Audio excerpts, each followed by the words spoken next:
जय जोहार। आपन देखा तो न्यूज प्लस 21। मैं हूं आपन के संग ललिता चक्रधारी। चलो एक नजर डालथन संझा के एक खबर में। बिलासपुर में 7 घंटा बाद शुरू हुई मुंबई हावड़ा रूट 2 मालगाड़ी में जबरदस्त टक्कर के बाद मार्ग हुई प्रभावित 3 लोग का ट्रेन रद्द, मरम्मत कार्य जारी। नारायणपुर में सीरियल आईईडी ब्लास्ट, डीआरजी के 2 जवान घायल। नक्सली पहली ले ही प्लांट करे रही विस्फोटक, सर्चिंग के दौरान चपेट में इस जवान। आग ले डीजल टैंकर खाक रायगढ़ स्थित जिंदल प्लांट पर जात रहीस, ड्राइवर कूद कर बचाइस जान।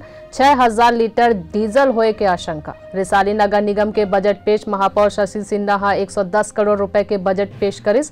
विपक्षी पार्षद चर्चा तक नहीं किस। भाजपा सड़क में लगा ही बेरोजगार टेंट, ब्रिजमोहन बोलिस बज गई चुनावी बिगुल। अप्रैल ले प्रदेश में रोजगार सहित दूसरा मुद्दा में हो ही आंदोलन। दिल्ली के विधानसभा में सीएम केजरीवाल जाहिर करिस देश प्रेम, बोलिन देश ला बेहतर बनाए बार अपन आखिरी सांस तक मेहनत करत रहूं। सीबीआई तेज करिस बीरभूम हिंसा के जांच, आरोपी ले कैंप में पूछताछ शुरू। 50 साल पुराना असम मेघालय सीमा विवाद सुलझिस, अमित शाह निभाइस अहम भूमिका। सुशील मोदी के सुझाव, शिक्षा और नौकरी में एक ही सूची के आधार पर ओबीसी आरक्षण के लाभ मिली। एमपी में एक व्यापम पुलिस आरक्षक भर्ती में घोटाला के आरोप, सड़क में 39,000 छात्र। ऐसा जानकारी ले लगातार अपडेट रहे बर देखत रहो न्यूज प्लस 21, आप मन के हक की बात।